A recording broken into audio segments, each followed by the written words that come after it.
Zohran Mamdani walks back his criticisms of the NYPD. Governor Hochul is open to charging more teens as adults. Changes to Chinatown's Canal Street. And surveillance tech could soon identify your walk. From WNYC, this is NYC Now. I'm Janae Pierre.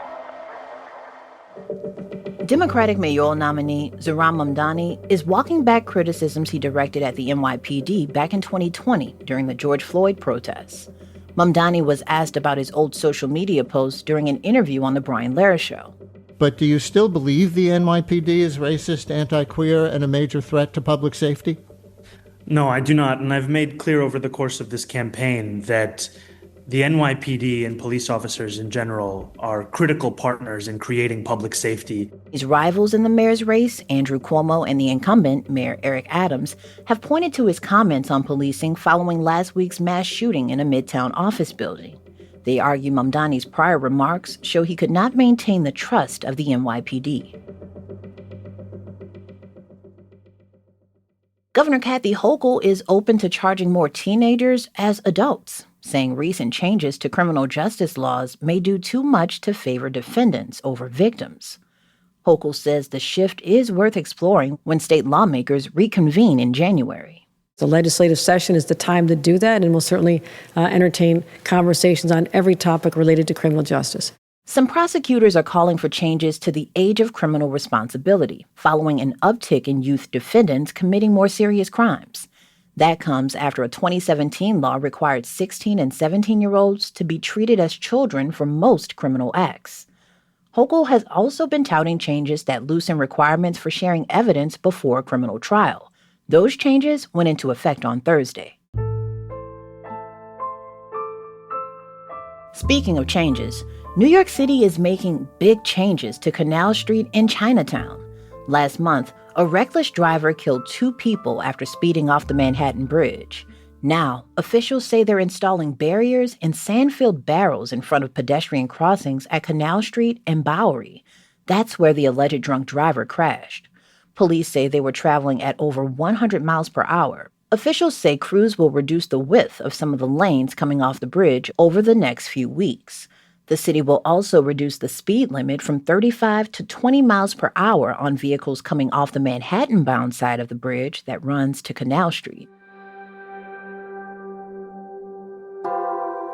Surveillance technology could soon identify you by the way you walk, and a local lawmaker is fighting to protect that information.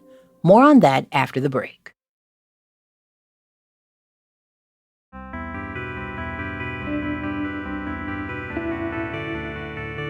The way you walk may soon be enough to reveal your identity. That's because of gait recognition technology, a developing field in surveillance. And now, a New York City council member wants the city to start protecting data that may be collected about the way people walk.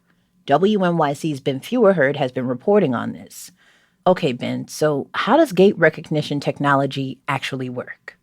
So I spoke to Jordan Herrod. She's a researcher at MIT and Harvard, and she sort of broke down how it worked for us. You need other information, like an existing video of that person walking. And someone could then create a sort of gait profile of that person, which could be used to compare it with something like CCTV video and sort of match the way a person walks to it. And she compared it to something like matching a fingerprint. It's similar to fingerprint stuff. You still need to have the fingerprint on record to match it. But at least for that, chances are you're not going to be able to capture someone's fingerprint on a security camera. And she added that as of now, the technology will likely have accuracy issues. But she also noted that something like facial recognition also had serious accuracy problems when it first started. Yeah, you're right. Who's using this technology right now, Ben?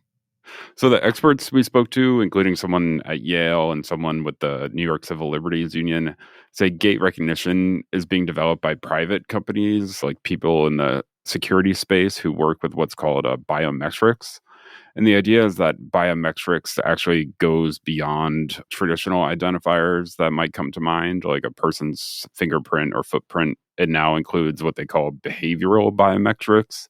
So according to these experts that we spoke to, they're developing these programs to identify someone based on the behaviors, something like the way a person walks.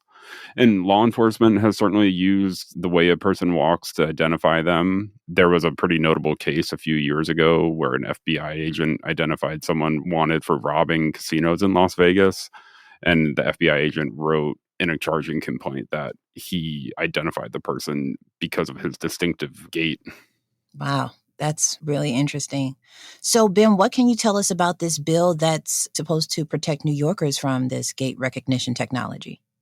So the bill was introduced by Councilmember Jen Gutierrez last month, and they're hoping it'll be debated before the end of the year. And if it's passed, what it would do is it would expand what the city considers identifying and private information to include a number of new things, including gait patterns. So if it passes, it would essentially create some oversight in how city agencies and their contractors can collect and share that information. In many instances, agencies would need written permission from their privacy officer to share that information. But there are a number of exemptions, including anytime police are investigating a crime. That's WNYC's Ben Feuerherd. Before we go, a moment to remember the man who helped bring salsa and Latin jazz to the world by way of New York City. Band leader, composer, and pianist Eddie Palmieri died Thursday at his home in Hackensack, New Jersey. He was 88. Palmieri was the first Latino to win a Grammy for his work. He was born in Spanish Harlem to Puerto Rican parents in 1936 and came of age during the Latin music explosion in New York City. Palmieri helped push Latin music in expansive new directions across scores of collaborations with big names like La India and Tito Puente. Thanks for listening to NYC Now from WNYC. I'm Janae Pierre. We'll be back tomorrow.